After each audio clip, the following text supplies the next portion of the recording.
Hello, everyone. Welcome to Anderson Ranch in our summer faculty lecture series. I'm Liz Farrell. I'm the Artistic Director of Painting, Drawing, and Printmaking. And I'm really thrilled that tonight we're going to be hearing from both Chelly and Becky Suss. I want to welcome our virtual participants watching tonight as well. As our Board of Trustees and National Council, thank you for your support. Before we begin, please take a moment to silence your cell phones. I'll do the same. I want to start by recognizing that the Anderson Ranch campus resides on the traditional ancestral territory of the Ute people, who've called the Roaring Fork Valley and beyond home for over 800 years. Through our mission to promote a wide range of arts, cultures, and voices, we commit to partner with and honor the indigenous ancestors and residents of this sacred land where we learn, work, and create. Tonight's program will consist of 2 faculty lectures, followed by a Q&A. First, it's a pleasure to introduce Chelly. Chelly is a Korean-American new media artist employing technology as conduit for expressing and exploring spaces between belonging, performing, and healing. Her practice weaves experimental methods with interdisciplinary forms, expressive and poetic programming, co-opting algorithms for self-inquiry, and bringing web, multimedia, installation, movement, sound, bridging web, multimedia, installation, movement, sound, and performance. So please join me in welcoming Chelly.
Hi, everybody. My name is Chelly. Thank you for this really wonderful introduction. It feels strange to introduce myself again, but I'm Chelly. Like the cello, I'm an interdisciplinary new media artist and a performance artist. I'm based in Los Angeles, and I work in code, software, and choreographic movement. Like mentioned, my practice is really built on building these experiences, but it's also on a foundation of critical research in data collection, archival material, and algorithmic expression, as well as research through these emergent experiments, really, in movement, sound, and installation. So I've been very fortunate to have had my first kind of public guest lecture actually here at Anderson Ranch last year in 2024. And so I thought I'd keep in the same tradition. Last year I started the lecture with also an excerpt of a performance I had done previously of that year. So in a similar way, I thought I'd start with a performance again. I just performed a brief adaptation of my most recent work, Room Within a Room, which I'll talk about momentarily. But to recap, previously on Chelly's lectures. A year ago, I was really reflecting and redefining my relationship to creativity as an emerging media artist, understanding really why I'm working with technology and what this really means for me. So I'm briefly going to skim through some of the works that I showed in that lecture, and I totally think if you can, check out the Anderson Ranch YouTube page. But in this kind of recapturing of all my work and understanding it, basically I see it as performance with various technologies. Here there's Dewey touches a performance between two dancers. They're wearing heart rate pulse sensors that are capturing live data in real time. And also interactive browser-based web games where you can go through rooms of my apartment which generate these sound compositions and scores. And this is very much inspired by the pandemic times. And also interactive live and web-based one-woman shows utilizing different kinds of web app technologies and having people interact with my show live.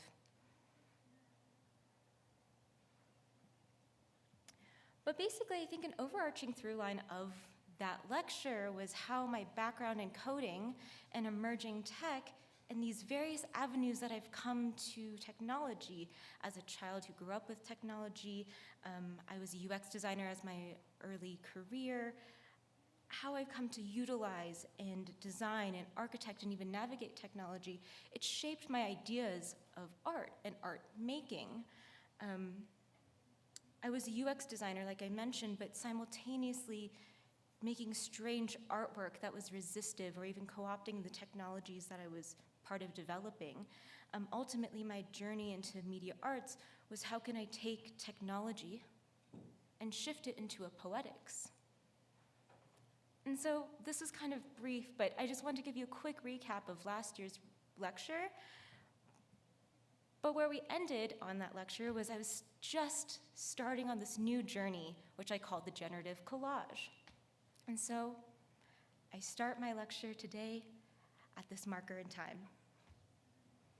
But the generative collage, the best way I can define this is basically, bear with me, a methodology of collage making that includes computational logics and digital mediations. What does that mean? Sometimes it's easier to show things than explain things, so I'll take you through some very early experiments of the generative collage. I use JavaScript, which is a web-based language like HTML or CSS, to create my own custom computer programs. So in this example of this very early exploration, I compiled this data set of images based on my early photography practice of various landscapes and mountains. And in code, I would create various characteristics and parameters. I could change the width and sizes, how many pixels I would like, and basically I would create this code that would draw these snippets of these images and almost weave them together automatically or what we call procedurally. So it's generating this collage based on this code that I had written.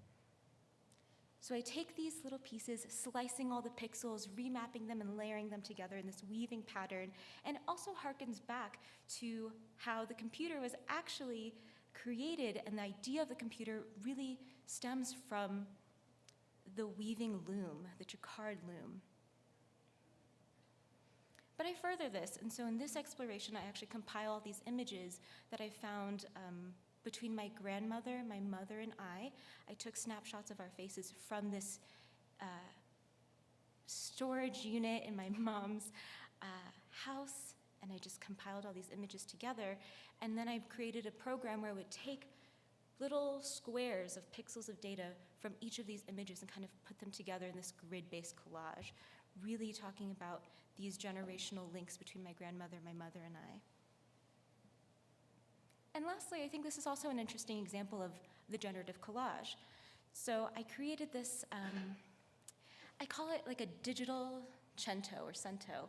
The cento is known as a poem-making technique, a poetry technique, where you would take snippets or lines from other poems and combine them together to make a new poem. But in this iteration, I started writing these little snippets, fragments, and I call them the fragments, and I would put them through, once again, another JavaScript program that I've created. It would take all the lines.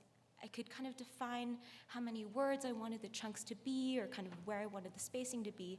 But after I define a parameter, the computer program kind of shakes it all up and spits out these pairings, these unique kind of weavings of my own writing. And it would reveal to me these linkages that I didn't even notice before. Something that was really special is I was writing about this mathematical theorem I was thinking about, and I was also writing about my mother and I and our relationship. And in this act of kind of letting the computer almost have its own agency, it stitched together both of these writings, and it kind of gave me a metaphor of how to understand my mother and I's relationship as two polar opposite points, but always in a pair. And so I think that's the beauty of the generative collage, is like how we relinquish certain kinds of agency, but also how we curate from it. And I was so inspired by this, I actually taught a generative collage workshop last year. It was such a fantastic experience, and I wanted to showcase a little bit of my students' incredible works. Bask in it, it's so phenomenal. I definitely see teaching as very much part of the research process. I understand generative collage for me and what it means for me, but how do we talk about this? How do we make from this place and bear witness to everyone's rightful interpretations? And so this was a really formative and wonderful experience, and I'm so grateful to the Anderson Ranch for having me for this class.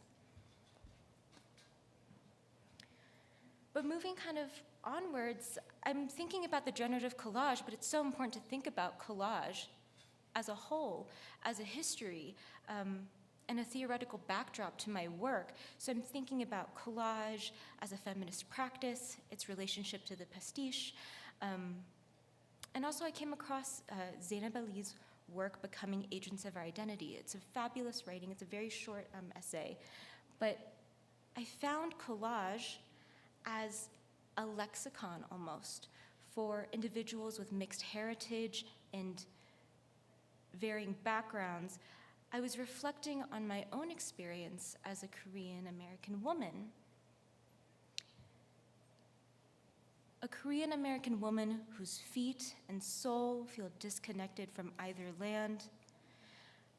I recently had a legal situation where I had to confront these two identities. Not only are they two different names, but they have two different rights. They have two different places where they belonged, where they didn't belong, and what it meant to enmesh them, and what it means to collage my identities, to put them together and remember them, not just to recall, but to remember them and enmesh them, collaging my identities, my multiplicities, and my fragmentations together. So around this time, I'm also creating this work called Sukdok. I'm gonna go through this somewhat briefly, but basically this is kind of a prototype, what I see, of an ongoing project, but it's a lecture performance. So it's in the style of a lecture, but it's kind of expanded beyond. It's a 2-channel audio-visual installation. So there's 2-channel videos, but there's also 2 separate audios going on. In this piece, I'm offering people these green rice cakes. They're mugwort rice cakes. In Korean, we call it sukdok. And so in this piece, I'm simultaneously retelling the origin story of the Korean mugwort plant, the rice cake, and also a series of memory recollections, recalling my grandmother's sukdok recipe, kind of detailing its texture, the flavor, the smells. And you can see kind of early on, I'm developing almost a net art style of collage and how I can use collage in a different modality or way, bridging together archived images from JSTOR, also experiences that I'm having with Duolingo, trying to learn Korean. And this sends me on this path of the familial archive. So now it's the generative collage, but pulling from the familiar archive, which is something I had been doing, but now giving it word and a shape made it so much more important to my practice. And it guided me to this next piece. This is a piece I created almost 6 to 8 months ago, somewhat in the fall or end of last year, titled Remembering.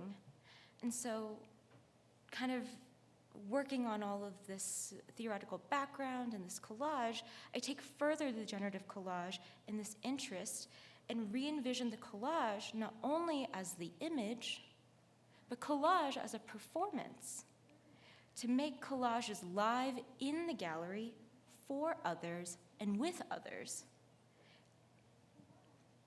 Remembering is a multimedia installation and an interactive performance that examines the recall of memory and the image reconstructed in its wake. This iteration of the performance took place at Gameplay Arts in Los Angeles, and in this gallery, I have this clear file cabinet you can see. People are sifting through my various memories and familial photographs, and the audience members will actually offer them up to me, and I will scan them live, and using this program that I once again created, and using a series of algorithmic processes, I will collage them. Some of this work is done by hand. I'll be scanning, dragging the images across, and some of it is the computer making its own agent choices, but it's a durational piece, and the pixels are activated through the scanning, the flattening, the remixing of the image. And so I unfold new collage forms that interrogate this opacity and image fidelity. As the audience offers more and more images to include, these now contribute to this evolving archive. But what I found very interesting about this process was how important memory is to this archive, which leads me down this whole rabbit hole of memory. I could have made a whole lecture just about memory. I'm thinking about memory in relationship to home, to childhood. I was really referring to Mary Kelly's postpartum document. Memory from the neuroscience perspective, and then computational memory. Of course, a media artist, who would have thought?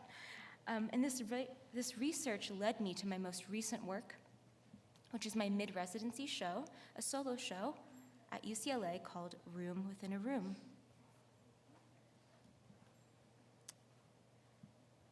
So, I started this lecture with a very brief excerpt, kind of performing a little bit of Room Within a Room.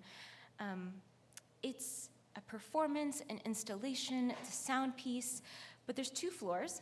And this upper floor, a hosted installation as kind of a primer to the performance.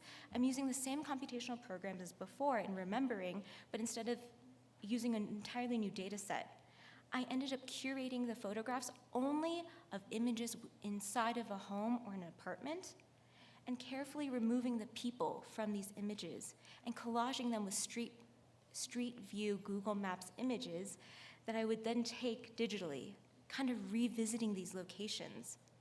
I saw this as an act of walking through archival and digital spaces. The collages were printed on vellum, sewn together with this white thread. It's almost like this suturing that's happening, a binding together of these parts of myself, the past and the present. And I overlaid on top, you can kind of see in this top corner-ish, is these floor plans that I tried to reconstruct from memory over the course of 6 months. I went through a variety of conversations, recollection exercises, and writing, and through this active methodology of memory recall, dredged up all these memories to develop these floor plans. So I'm not just thinking about home, but how I've come to conceptualize home through these actions.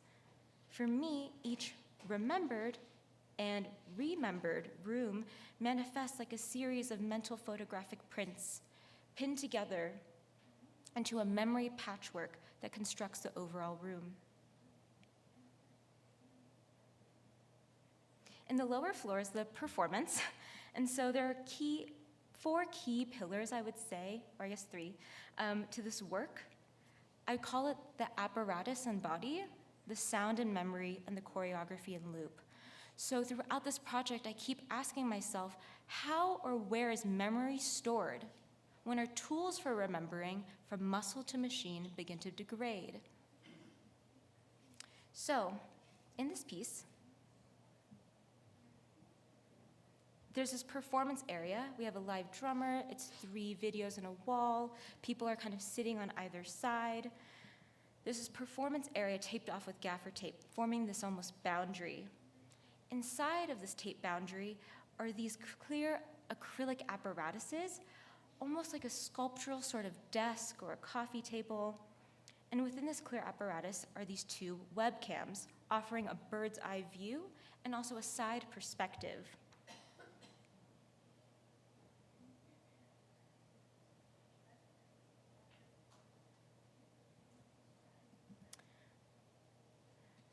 So something I think about all the time as a media artist is, how is this related to media art? And so when I was developing this apparatus, which I think you can more clearly and aptly see the webcam and how it was constructed, part of this memory research, I was thinking about not just the bodily memory, like how the body keeps score, but the computational memory. Wendy Chun, who is a phenomenal writer and thinker, created this incredible book called The Enduring Ephemeral, or The Future is Memory. And in the book, she references the Memex. The Memex is this predecessor to the internet. It was never created. It was only a thought experiment, really. But the whole point of the Memex is that there would be these film slides, and they would be linked together through these markings of pages. And the crux of it is that knowledge is built through the linking. It's the linking of information. That is how we have come to understand the internet. So it's these links between documents.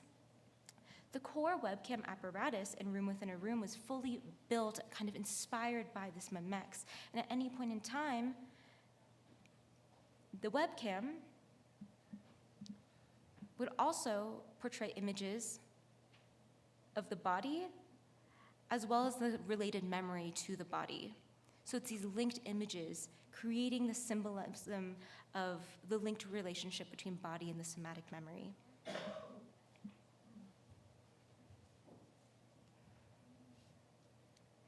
There's a spoken word narration throughout the performance, and so now we're talking about kind of the sound, and I basically reflect on and interrogate this cultural belief in digital storage. Most times, it's I who's changed. This idea that digital storage is a site of permanence, I wish to expose memory's fragility. Memory distorts. Each time it is revisited, the encodings change. Threads unraveling from their frayed seams, the sands of time spill into the gaps, widening its cracks, eroding, corroding, and withering. I've been obsessed with memory, and over time I've come to accept its entropic timeline. All materials decay, and this includes memory because memory is encoded into material objects. It is written, recorded, inscribed, saved, downloaded.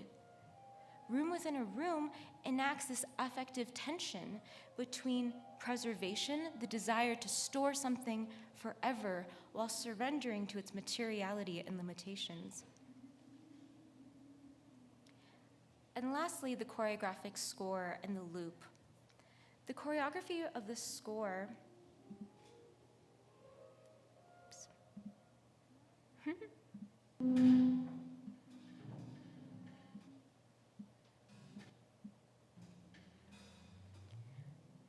The choreographic score for this piece was divided into 3 segments: the body, the memory, and the loop. It's the recursive loop that returns back, which creates the memory. Let me repeat, it's the recursive memory that loops back, that creates memory. To leave a memory alone is simply storage. To return back to it is what makes a memory something to be recalled. So the score operates in this slow tempo, approximately 50 to 75 BPM, and it's performed in this loop. I would start with a sonic loop, just like how I played in the beginning, but on the other hand, I would set the start and the end of the loop, and it would keep playing. I had a live drummer in this room who would also contribute to the sound. And in this iteration, there's these 3 dancers, and we're kind of enacting the score together. In short, the score can be reduced to each dancer steps in front of one another to a pose. And each dancer will make an honest attempt to reenact or revisit the pose while allowing for the degradation of movement, the bodily physics of gravity and fatigue, and together we made a loop.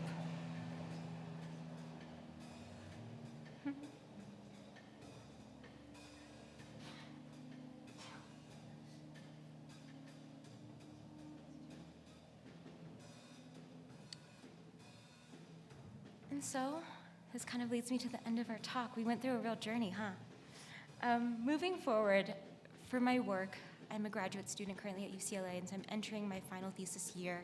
I'm thinking about the memory loop as a tapas. I'm thinking a lot about the hierarchy of memory, who gets to keep a memory, the politics of who is storing and keeping those memories. Memory is also gathered as an act of survival, memory as a material storage and resource, these fragmentations of ourselves that we resuture as a way to understand ourselves more deeply, and also as a way to build opacity, to kind of evade the ways that people want to segment us or understand us fully. We are so many multiplicities in one.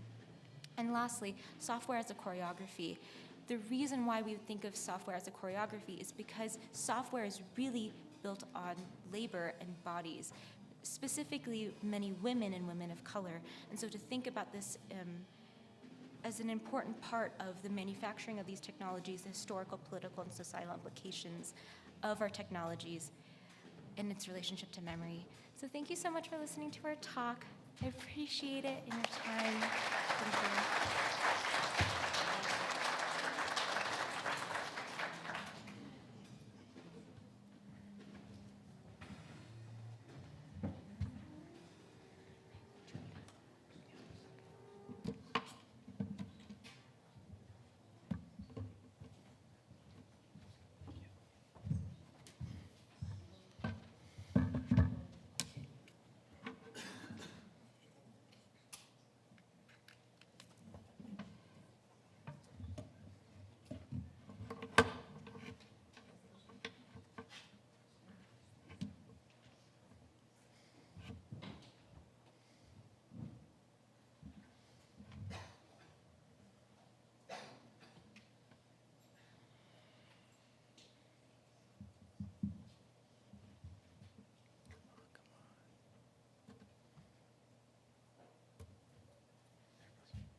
Thank you so much, Chelly.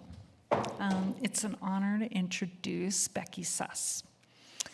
Becky is teaching a masterclass workshop in painting this week, second time to the ranch, and we're excited to have her back.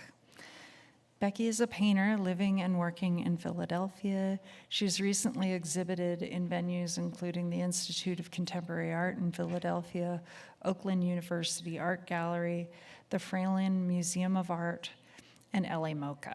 So please join me in welcoming Becky.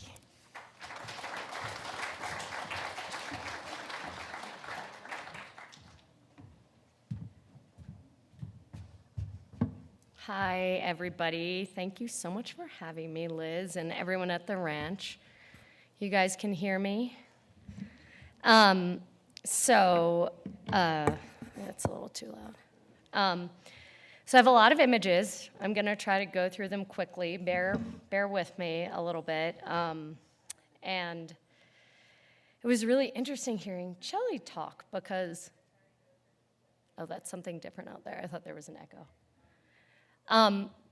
Because the two of us actually make work about kind of similar things. She was talking about memory, and for a long time, so much of my work I framed around the idea of memory reconsolidation, the idea that there is no pristine memory locked away in our brains, and that every time you recall a memory, the elements of what's going on in your life at the moment that you recall it is sort of becomes a part of it. The next time you recall it, that's all in the memory, and then you add in new things. And I started to think about these not as distortions, but as that these changes from the original event somehow gave more context, explained, what did you edit out? What did you flatten? What did you totally omit from it? And what did you add to the memory? And those ideas became really telling to me.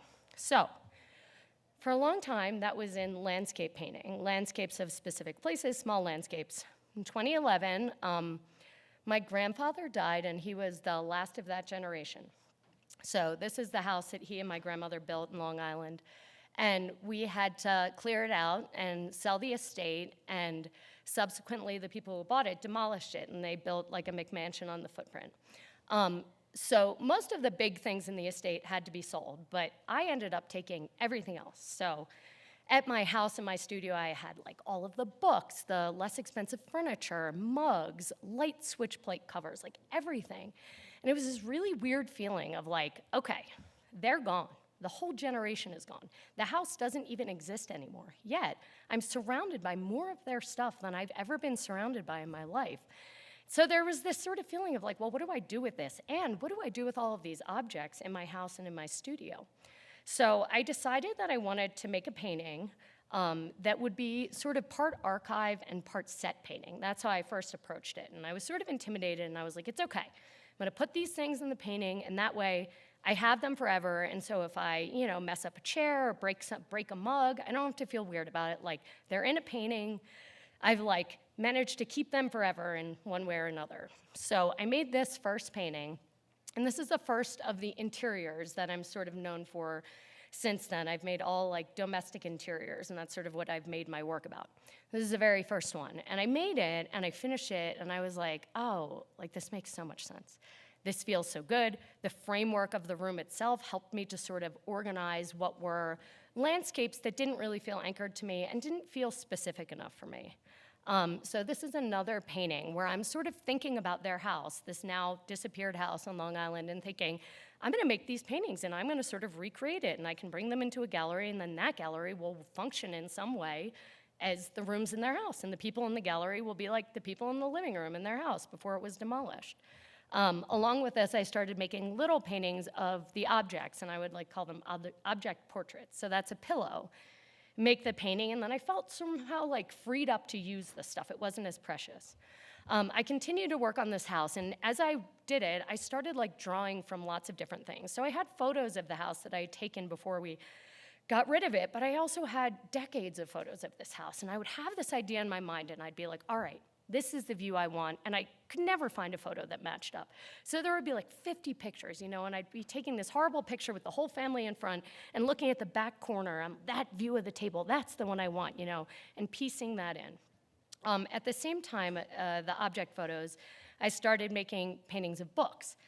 On the one hand, there was something about my secular Jewish heritage, which we always sort of joked we were people of the book, but not because we believed in the Bible. I don't think my parents even believed in God, but that this idea that Jewish people cared so much about learning and academics and education. And so these books were sort of symbols at first in these paintings, but I came to really love how they are objects that have sort of three different sets of meaning. They have the content within the covers. They have sort of the cultural content of what did that book mean when it was written at the time in the culture. And then they have the personal meaning. I remember reading that book at summer camp or whatever. That was in my first year in college. That was the first time I read that book. So I liked that they had all of these different associations and multiple meanings. This is 2015, and this is the first big museum show that I had at the ICA in Philadelphia. This included the paintings of my grandparents' Long Island house, but I also started to sort of expand out a little bit into what I thought of as sort of more imagined and invented, but still very autobiographical. And this is a painting of my great-aunt and uncle's apartment. They actually lived in Philadelphia.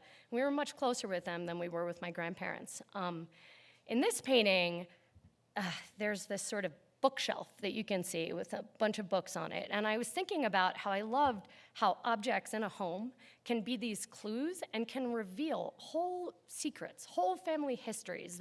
One question about one object can lead you down the most amazing rabbit hole in your family, and no one would have ever thought if you hadn't had this sort of object to prompt whatever the story was. So I was thinking of these objects as clues. In this situation, there was actually this set of books, And my father one day, and my great aunt was very old, picked one up and said, "What's this?" And she said, "Oh, my uncle wrote those books." And my dad said, "Your uncle?" And he had never known that she and my grandmother had a different mother. No one ever told anyone. And she was in her late 80s, and yeah, I had a different mother. And then she died, and he remarried, and they had my grandmother. So I was like, oh, that's so amazing. It was this was one of the books that, like, this famous Yiddish writer was my great uncle, who I never knew, and it revealed this amazing family history.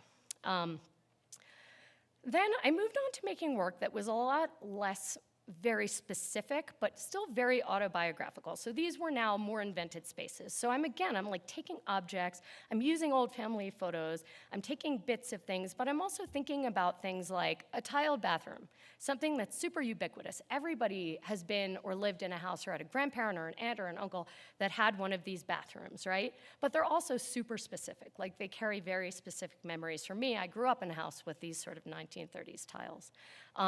So I'm piecing a lot of things together. I'm asking my mom about her family, who died long before I was born, and her mother, and my mom, oh, she wore that perfume. So I remembered the perfume. Then I sort of researched the perfume. It was called Jungle Gardenia, and I was thinking, well, what would this bathroom look like if it had been hers? And so I included that, and a ring that my mother had given me that was hers, and a gold lipstick that my mother used to wear. So there was a lot of sort of collaging together these things to make these spaces feel the way I imagine they would have felt.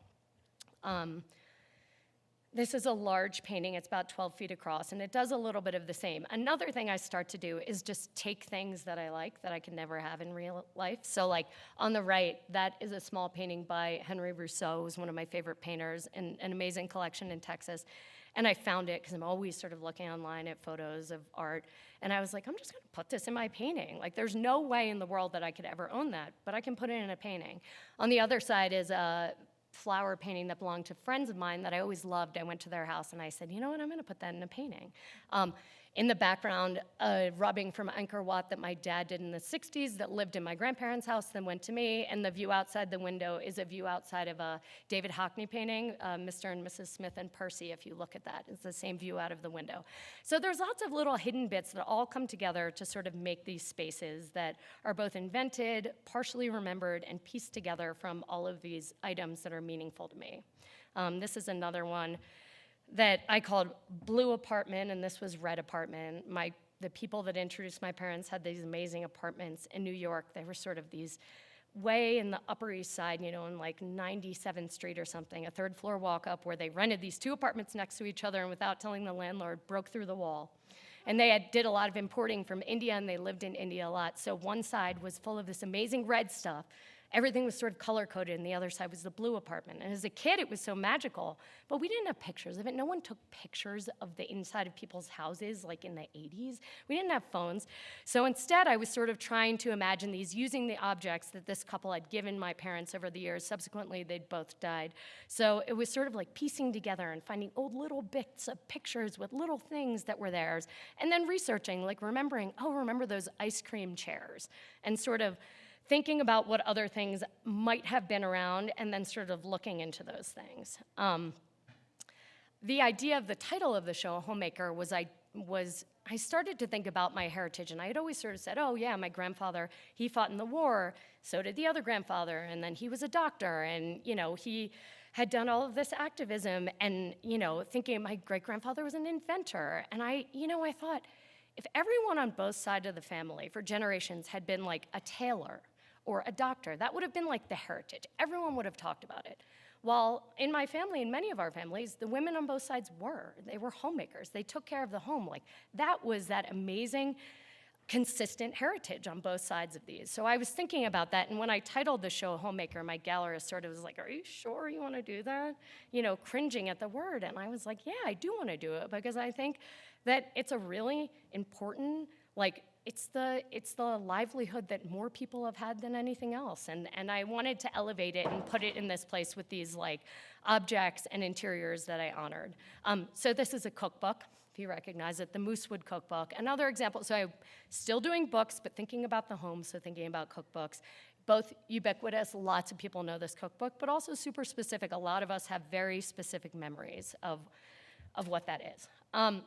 Then I was pregnant with my son, and I was like, I can't do this autobiographical stuff. It's too draining, and I have a show, so I have to do something. I was touring the Wharton Esherick House, which is in Paoli, Pennsylvania. I don't know if any of the woodworkers here know Wharton Esherick, but he was an amazing woodworker. This is his home that he built with all of his furniture and objects, and he was also a printmaker. He was also a painter early on.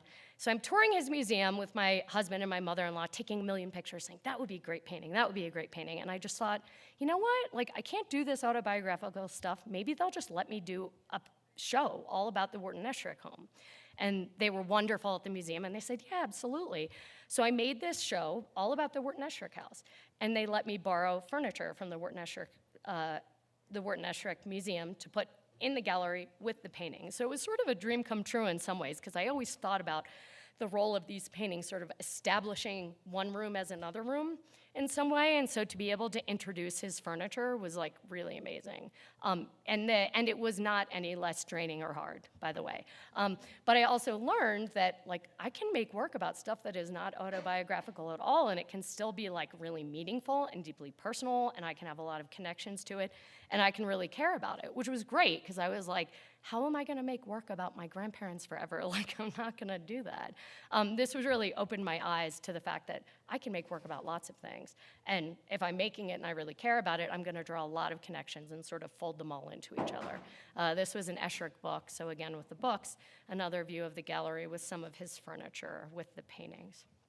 And then my son was a little guy, and so all I'm doing is thinking about him, and I'm reading him books, and just sort of thinking about his life and not thinking about my life and not even being able to wrap my head around making paintings. But then, you know, there are deadlines and I had to. And so I started thinking about these paintings of books and started thinking, I want to build him a library of paintings, but of this book collection that I like want to think about for him as he grows up. And so I was doing small paintings of illustrated books, and then I started thinking about the way that children's chapter books are these amazing moments where you have a parent usually first reading to the children, and the children are taking the words without any illustrations and using all the things they've ever been familiar with to conjure these images in their heads, right? So a lot of kids, it's mostly the toys and things in their home and maybe other illustrations, and I just thought, what a wonderful moment. So the large paintings in the show were from chapter books. This is from Salman Rushdie's, one of his only, I think he did 2 children's books, called Haroun and the Sea of Stories. And I had read it with my father when I was about 10 when it first came out. And I remembered this scene on a houseboat with a peacock bed and a turtle bed.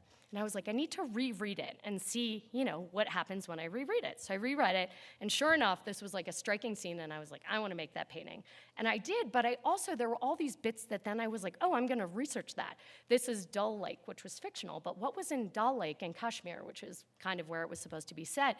Oh, like, what did those houseboats look like? There were, you know, these artisans that were building these intricate lattices on the roofs. And so I was able to sort of combine the narrative in the story, my own personal experience with it, and then these little details of fact that I could then go research. So all of these paintings are from chapter books. There's a low battery on this, so it's probably gonna die, this computer, just so you know. Anyway, it just says low battery.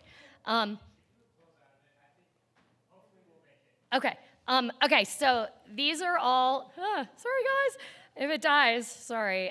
These are all, this is cheaper by the dozen. This is from the only chapter children's book, the only children's book James Baldwin ever wrote. I made a rug with the caretaker of my son. She was a fibers artist, and I wanted to make an alphabet rug. This is from the mixed up files of Miss Basil Frankweiler, and this was great because I had assumed, if anyone's read that book, the kids hide out in the Metropolitan and they sleep in the beds, and I was like, that's gonna be the painting, like, that's amazing. And then I reread it, and at the end they have this amazing description of a black marble bathroom in Miss Basil Frankweiler's house with a sunken tub and a dragon gold faucet, and I was like, no, that's the painting. So it was interesting to revisit. In some of the books, they were exactly what I thought I remembered, and then I ended up doing it. Some of them, it was a totally different thing. This is a Rudyard Kipling book. This is Number the Stars. And this is the Egypt game, which was great because a few years later, my son became obsessed with Egypt, and I was like, look, look, I did this, and you love it. Another great thing about this show, it's called Where They Are because it was sort of about meeting children where they are. The Bank Street School sort of started teaching kids in that way the first time at the early 20th century versus the sort of old, okay, we're going to do fairy tales, and they're going to be really scary, and they're going to teach you a lesson, and you're also going to be, you're going to only speak when you're spoken to. So I really liked thinking about that. A lot of the books that we love now came out of that movement at the Bank Street School. So anyway, I loved that the kids could relate to the stuff in the paintings too. It's like my favorite thing in the world when a kid walks into my show and is like, Mom, look, that's so cool. I think it's like the best. The pandemic hit, I had no childcare, so I had to drive my child to my childhood home and work in the living room while my mother watched him. And it was really weird, and I'd never made paintings about that house and said I never would, but I had to make a painting. So I ended up making the painting of my childhood bedroom in the living room of my childhood house while my mother watched my son in like the same room. And it was really weird, and it was really interesting. I made this first one, which was the very first iteration of my childhood room. It was great being there. I went up, and I was like, I can't remember the wallpaper, and I dug into the back of the closet, felt loose paper, ripped it, and found a piece of it. And it had been taken years ago. And so then I reconstructed the wallpaper. And then I decided, you know what? I want to see what was the life of this one single room over many years. So I went back and I did a whole body of work of this one single room at 8 Grooma Place, the house that I grew up in. And if you are a child of the 80s and 90s, you can probably identify lots of things in there that are sort of clues as to what the era was. Again, I really love when things are very specific but also ubiquitous. People are like, book, and I remember that. I had that piano book. This is in the 90s. There's some technology differences. The cordless phone, which my best friend's phone number is painted on there, which I still remember. Some great 90s colognes. And then this one with a dollhouse, and inside the windows of the dollhouse are basically they're illustrations from books that I loved when I was a kid, which you can sort of see in there. And then after that, I was invited to do a show at the ICA in Chattanooga. And they asked me, they said, we really, are you going to swap me out or? Okay, okay. Okay, good. They said, you can do whatever you want. We want all new work, but we really love when artists make work about Tennessee. And I was like, that's great. I make autobiographical work, and I live in Philadelphia, and my whole family's from the Northeast. And so she was like, just think about it. I was like, okay. Books, the greatest writers in America are from the great literary South. I was like, all right, I'm gonna take a minute and think about the books that I care about and so I started Googling which authors were from Tennessee. Was Flannery O'Connor, did she ever live there? And then I literally Googled which authors live in Tennessee, and the author Ann Patchett came up. And I was like, oh my God. I read her book, The Dutch House, 4 years before, which is a book that is a fictional book set in the actual town outside of Philadelphia where I grew up, and it's about a house. And it's full of house descriptions. And I was like, well, that's kind of cool. I can use the text to build these paintings about this made-up house that was set in the actual town where I grew up, I lived in a very modest house, but I had friends who lived in these big old houses, so I have personal, references. There are so many historic references. There were lots of amazing Gilded Age houses in that area of Philadelphia, just north of Philadelphia. And so I was like, okay, I'm gonna do this show about the Dutch House. What do you think? It's like taking Ann Patchett's words, turning them into something that's very specific to me and my area outside of Philadelphia where I grew up, and then sending the paintings back into Ann's landscape and having them go back to Tennessee. And so, the gallery said, we love it. And then I said, all right, I have to make sure Ann's on board, and she was so great, and she was like, just let me buy one, and that was the best. And then I even wrote her, and I was like, she had a friend in Wyncote, which was sort of the area, which was kind of why she knew it. And I was like, oh, can you put me in touch with her? And then her friend Erica sent me a handful of old family photos where I was looking at the wallpaper and stuff. It was a really cool way, again, of combining all these sources, research, personal memory, going back and drawing things, and then imagining things, but using her text as a base, as opposed to, originally it was my own memories would be the base. Now it's sort of ended where this was the map. So if you read the book, there are all these wonderful little gestures towards parts of the story. If you didn't read the book, that's okay too. It's still a paintings, domestic interiors that have a lot of the pattern and the flattening and the sort of things that I often do. This is a good example. The wallpaper in this is from my very best friend's bedroom. She lived in a very big house right up the hill. And I had her send me a picture, this horrible picture, and reconstructed the wallpaper because I really wanted Stevie's wallpaper put in this room about this painting about Danny's room, and then there are all these little clues to the story if you read the story of the Dutch house, little references. And then finally, the last show that I had in December was in London, and I was invited to do a show there.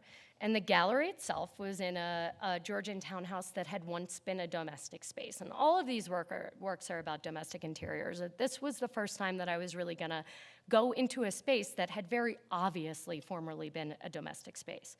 And so they sent me the images, and they looked like this, and I was like, okay. So I have to contend with that. Like, I can't ignore that and just be like, these are paintings of domestic interiors facing that. And so I thought, I want to try to re-domesticate it. I want to see what it feels like to imagine myself moving into that space.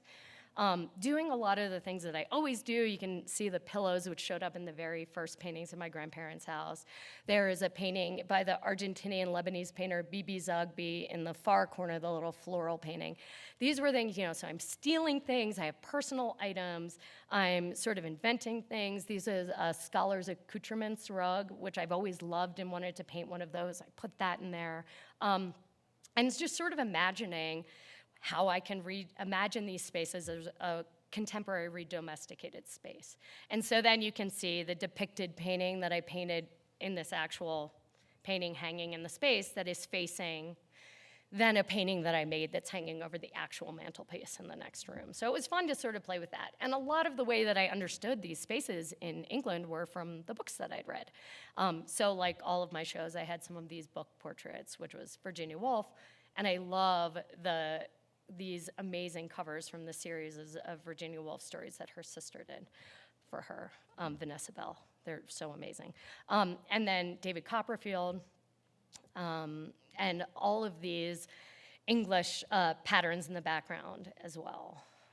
And so finally, the gallery, the European gallery, Massimo De Carlo, also had its flagship in Italy, which was it's also in a space that was formerly domestic. And it was a space designed by this Milanese designer, Piero Portaluppi. He's an Art Deco designer, and it's amazing. I mean, it's all marble, the whole thing. Just patterns of marble fireplaces. It's absolutely bonkers, and then people used to live there. It was apartments. Now it's the gallery. So I thought, okay, these two big anchor paintings for this show are gonna be me imagining myself moving into their now gallery spaces that were once domestic spaces and redomesticating them.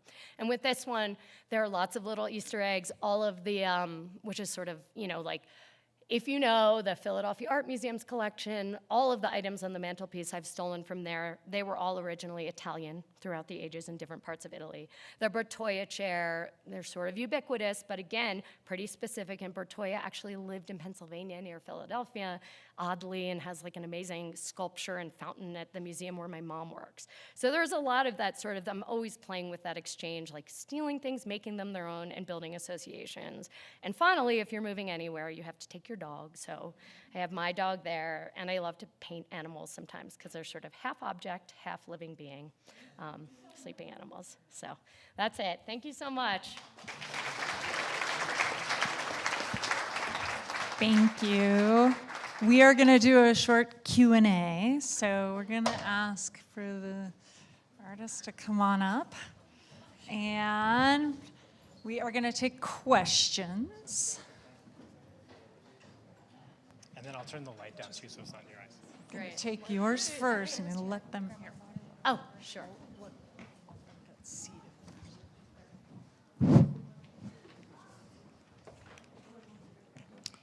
Thank you both for your talks. They were both great.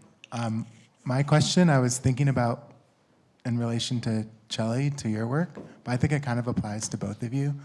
I was thinking about the parameters kind of that you set or that the technology sets for you, and then it kind of spits, like then the images or what actually happens is kind of almost out of your control.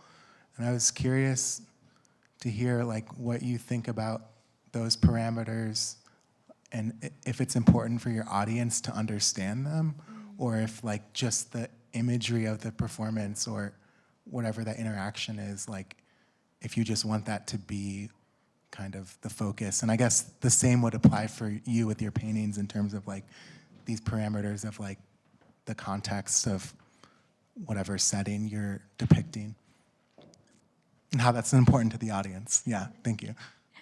Thanks so much for your question. First, before I even begin, what an amazing talk by Becky. That was so fantastic, and it was so well paired. I know, I was Talk so about surprised. a room within a room and a room. That's so amazing. Like really different, but not really different. Yeah, we would totally approach it. Sorry, I realized I should. Oh no, that's okay, Okay. I'm loud. But to answer your question on parameters, I think particularly for my work, the interest is, of course, collage is so beautiful because of the ways that we are curating this image and we're piecing these things together. It's a very mindful and methodical process, and it's also emergent from yourself, but I think the computational lens kind of allows me to remove some agency and to have something else, this like other agency or other intelligence, if you will, kind of make these choices, but it's still up to me in deciding what ultimately ends up on the page, what I finally curate in the final image, and what is meaningful to me. This computational practice it's generative and it's almost building these sparks of inspiration, but it requires like a human being to actually build that kind of meaning making and also that interpretation. So it's a very crucial process that it both is by me and made with my parameters in mind, but ultimately I'm making the final choices. As far as building certain parameters, I think some of it is, it's like makes it technologically easy to be able to kind of make your own sliders and buttons, and it's so nice to build your own systems. Like when I was making my own sound and music earlier, I'm deciding this diatonic scale, and I'm building the sound out with this modulator synthesizer. So I'm building out all these parameters, but in the end, it was all of my choosing, and so it's kind of playing within these boundaries and borders. I hope that answers your question, but I'm also interested in how that relates to the audience, like the audience being knowing those parameters about the yeah. Whether or not people need to know, I guess it's up to the audience, maybe.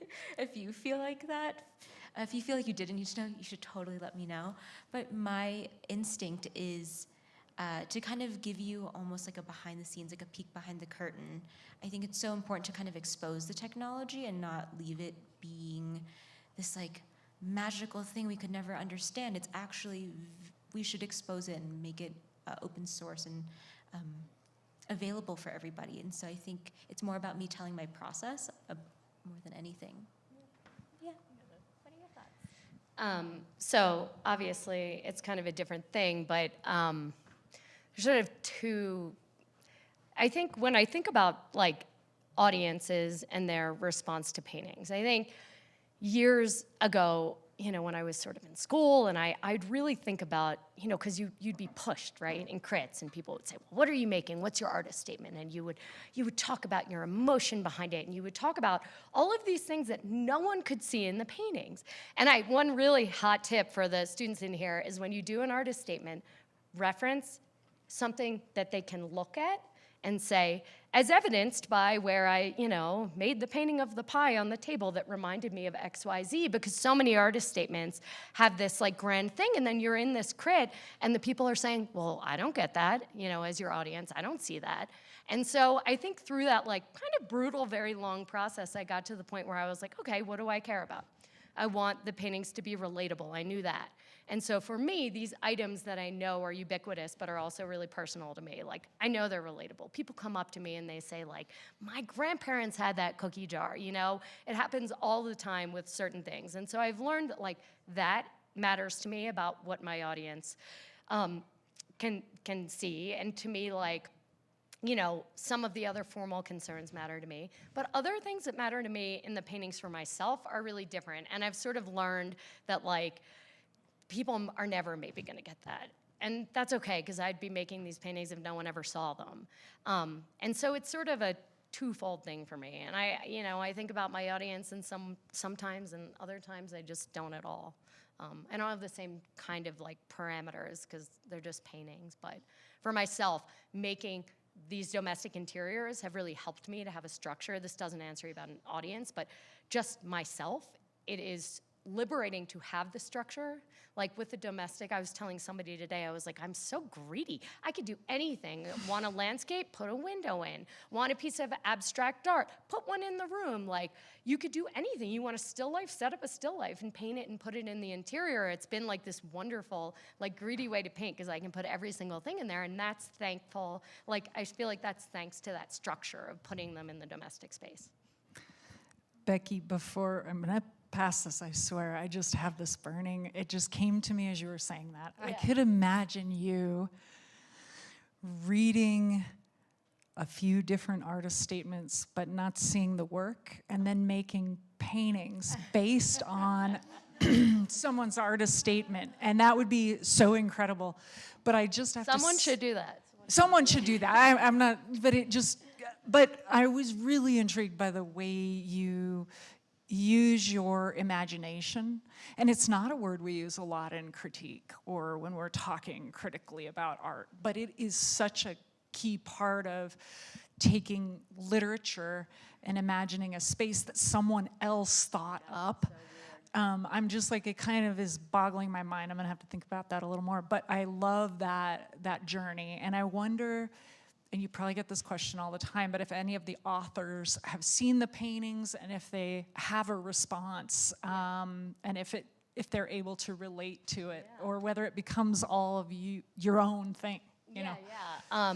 Well, I mean, it is my own thing because it's my painting, but like with Anne, I mean, that was a great example because we became friends. We had a talk together. Like she came when the show went to Nashville, she came and we had this great event talking about, she's a writer, I'm an artist, very similar process, but we talked all about it. But she loved them. And for her, the Dutch house was, anyone has a Dutch house. You all probably have this like grand house that was near your house, or you remember driving by it and you sort of imagined what was going on in there. In her mind, that was the Dutch house. So for her, it was like great. She's like, long before I made these paintings, and in many interviews, Anne's been like, there's no real Dutch house, everyone. Like, everyone has their own Dutch house, it's part of the story. So it was a perfect pairing in that respect. I don't know about any other authors. A lot of them are dead. But Salman Rushdie knows that I did this because that painting was in a New Yorker profile. And my sister is a friend of his. And I was like, send it to him. And then the message back was like, oh, I'm glad she was inspired. So I was like, okay, whatever. That wasn't very specific, but cool. But Anne was a really great example of somebody who was like real into it. So it was nice. That's great. I love that you both mentioned memory and your mothers and their mothers. So I was wondering, how do you think generational memory plays a role in both of your practices? Do you want me to go first? Okay. Generational memory? Well, okay, I'll talk about it in terms of like storytelling, right? For the example that I gave you of those like books. Like, that's such a wild thing that we didn't know that my great aunt and my grandmother had a different mother. Like, no one ever said it until she was in her late 80s. So there are all of these sort of stories that figure their way into the work. In terms of like legacy, I think about like my grandmother, my mom's mom studied to be an opera singer, but then the war broke out and she couldn't study. And if you wanted to sing opera, you had to go to Europe. And then she met my grandfather, and he went to serve. He was a medic in the Pacific, and she married him, and she literally became the doctor's wife. There was no chance she wasn't going to have a career. She had 3 children. That was what she did. And so when I made these paintings, when I put like the Milton Cross book of opera stories, she'd given that to my mom, and my mom had given it to me. So when I put these in these paintings, and they're really big, and they hang in a fancy blue chip gallery in New York, there's part of me that's like, yeah. Like, yeah, my grandmother who I never met, who didn't get to sing opera, like, you're there too, because what you did let me do what I do. So I think that I think about it in those terms, especially with the legacy of women in my family and the idea of recreating the homes that they meticulously made and kept and valuing their work and putting that work on a wall that costs a lot of money, literally valuing it, you know, in an industry that is led by men, and being a woman and saying, here's my 7-foot painting about that. So I think about that a lot. No, what an amazing, like, I love this conversation. It's such, like, different approaches, but it is true that I'm thinking so much about this generational lineage. For me personally,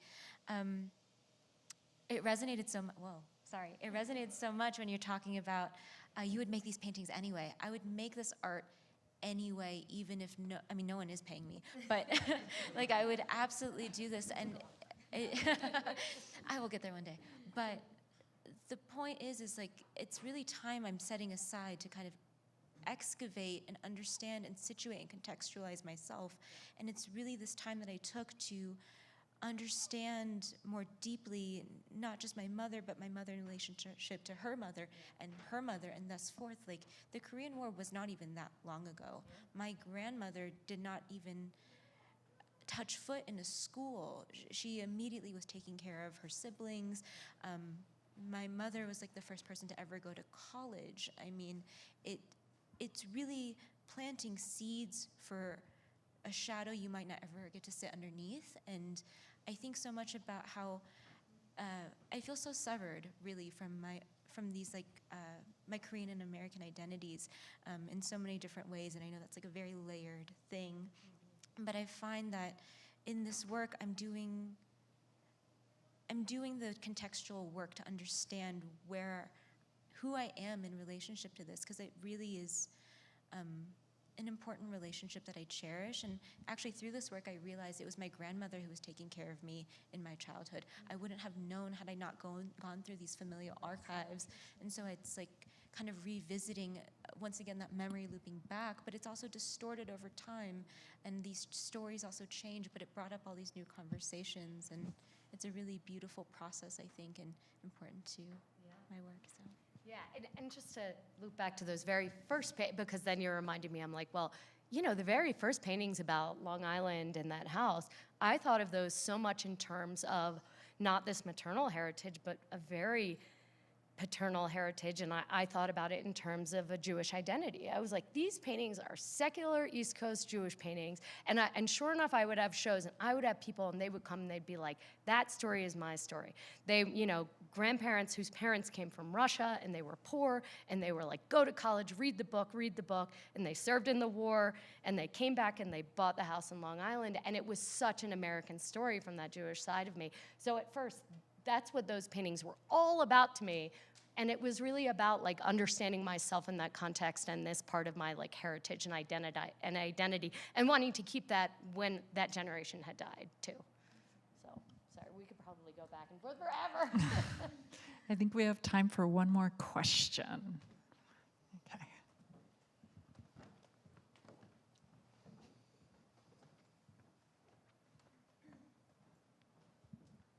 Hi, I had a question. This is for both of you, because I was thinking about the relationship between memory and the archive and the difference, but also the complicated relationship between those two, and imagination and how they both affect that. And I guess I'm trying to figure out a question to ask, but maybe it's related to the idea that the archive complicates memory because both of you talked about verifying some memory by looking at an archive to make sure you remembered it correctly.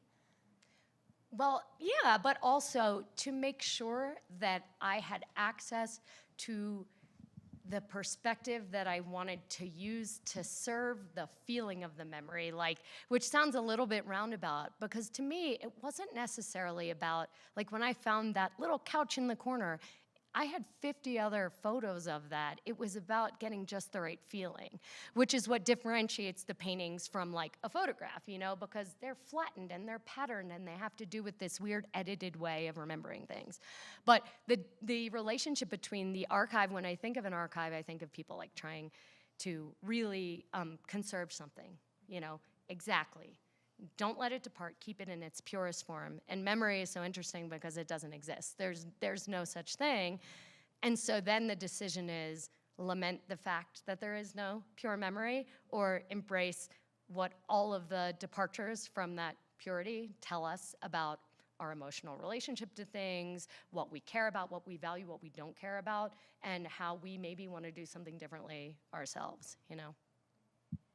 That was so fabulous. I think like all the avenues that I took in understanding memory, there's so many ways you can even go about this, but I'll just take the specific lens. What I was so amazed by in hearing both of our talks, yeah, I heard my own, was that both of our memories are very visually based. And when you mentioned finding the wallpaper of your home, that validating feeling, I remember this moment. I had done all this work. I was doing this like daily writing practice, deliberately trying to excavate these memories from my mind and almost like dredging up these like dusty brain flat files in the crevices of my mind. And through this process, it's you can't even really trust that the memory is even true. But I would go back and go through Google Maps or do deep searches of these apartments I'd once lived in, and I remembered so like deeply. I was like, there has to be 3 windows in a room, but I've also never lived in an apartment with 3 windows in one room, like since this memory. So I was like, is this even true? But I could just so deeply remember my grandmother would keep potatoes in a jar on one window, and I had toys on another, and I was just building this collage almost of these memories and these different stories together. And I finally found the actual architectural floor plan that showed the 3 windows, and I felt not only validated, but in some way, it speaks to this like visual memory that we have that I think we're pulling from to make our artwork. But to speak more between the memory and the archive, I see the relationship somewhat similarly. The slight difference of, I agree totally, that the memory is something that it distorts. It's because we recall it, and when we recall it, it slightly changes over time. But the archive is not only something that we sustain, but it's something that's actively curated by someone, and it with some purpose, and it has its own political implications, its own methodology. It has like a hierarchy or a politic to it of who's keeping this archive, for what reason, with what story, and does it get preserved, does it not? That all tells the story of what we decide to keep in our histories and how important it is to actually continue to gather these and store them. But the archive is so specific in that way.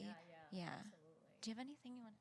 Well, just that when you were saying that, I was thinking about like, you always, of course, with the archive, it's like who decides what gets in. And then with the memory, you know, if any of you have ever been in therapy, or, you know, I spent a long time in actual psychoanalysis, which is a part of this as well, but you really learn that you do the same thing.